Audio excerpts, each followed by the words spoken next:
Hello, Get Lit. My name is Jamie Tworkowski.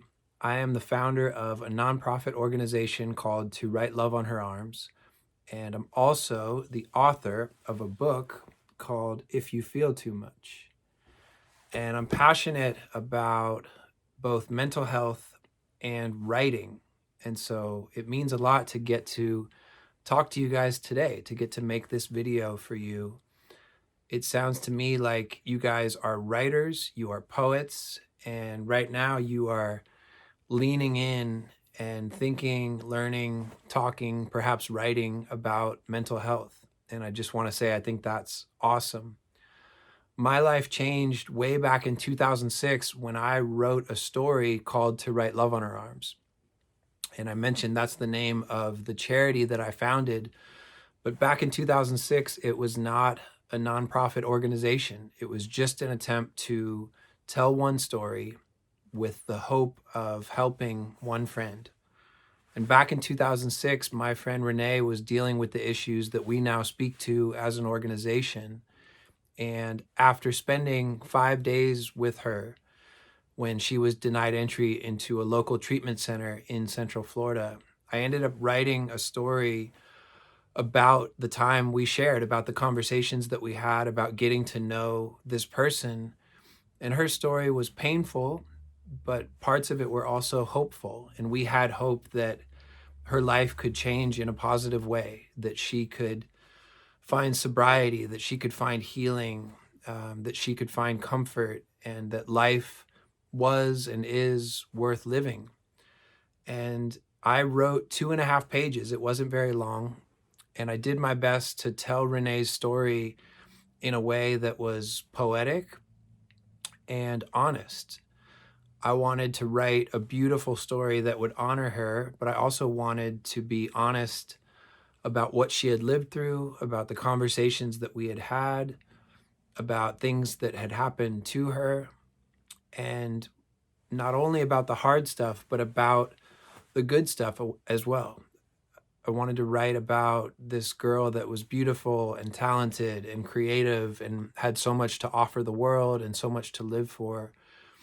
And to sum it up briefly, that story ended up going viral. And that story sort of made its way around the world through social media, through the internet, through friends and bands that began not only to share our story, but to wear the t-shirts that I had made to try to raise money for my friend's treatment.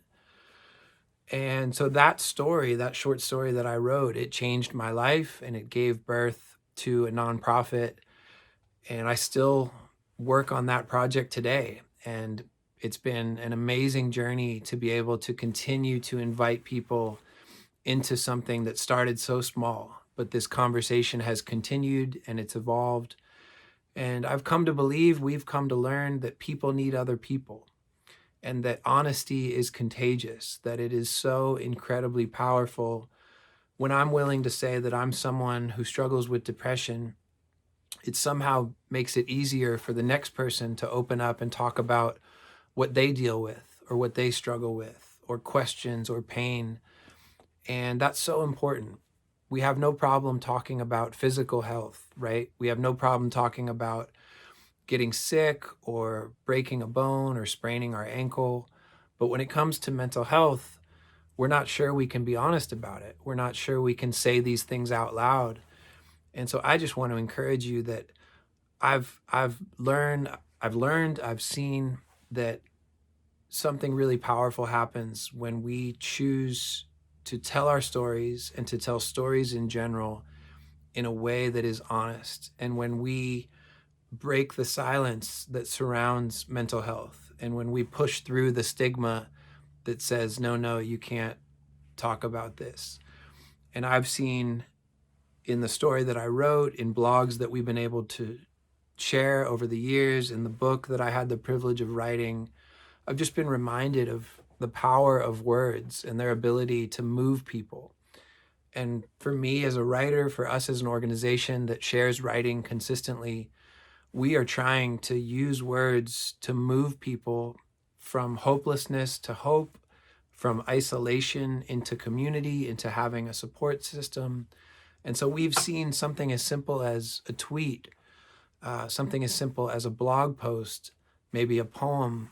We've seen it have the power to make someone want to stay alive, or to invite someone or encourage someone to get help, maybe for the first time. I want to encourage you. As people, we are designed to connect, we're designed to relate, we're designed to feel things deeply, and poetry taps into all of that. What an amazing thing that you might write something that could help someone else feel less alone, feel less afraid, feel less anxious. You could write a sentence that tells someone that you felt what they're feeling.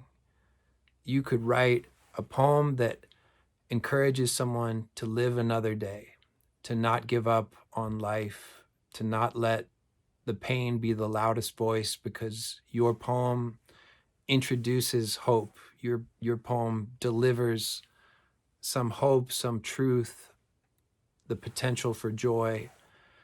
And so I just want to encourage you guys. I can't wait to see and hear what you come up with. And with that, I would love to share a piece of my writing with you.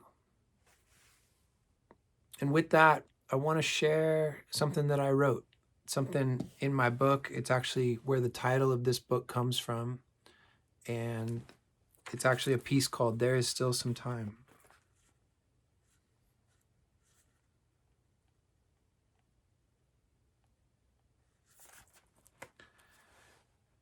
If you feel too much, there's still a place for you here.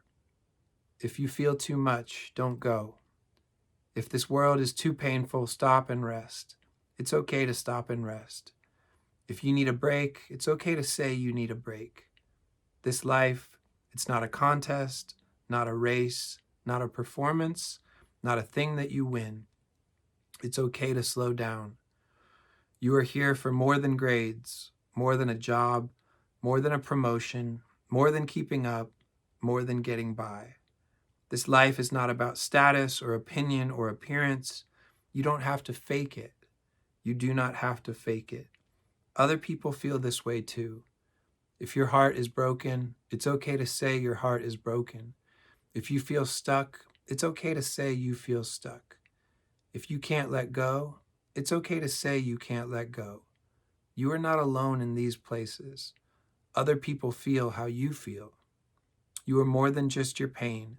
You are more than wounds, more than drugs, more than death and silence. There is still some time to be surprised. There is still some time to ask for help. There is still some time to start again, and there is still some time for love to find you. It's not too late. You're not alone. It's okay. Whatever you need, however long it takes, it's okay. It's okay. If you feel too much, there's still a place for you here. If you feel too much, don't go. There is still some time. Thank you, guys. I wish you the best. The world needs your words. The world needs your poems. Be creative, make the words beautiful, and be honest. Good luck.